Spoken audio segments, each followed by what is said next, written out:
হাত্তা ইয়াসিরুর রাকিবু মিন সানা ইলা হাযরামাউত।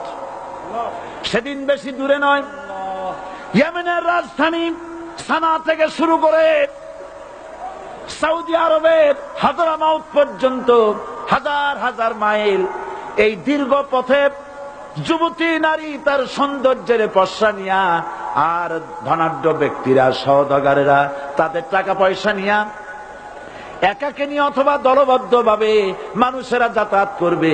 লা ইয়াখাফু ইল্লাল্লাহ, মানুষের মনের মধ্যে কোনো ভয় থাকবে না।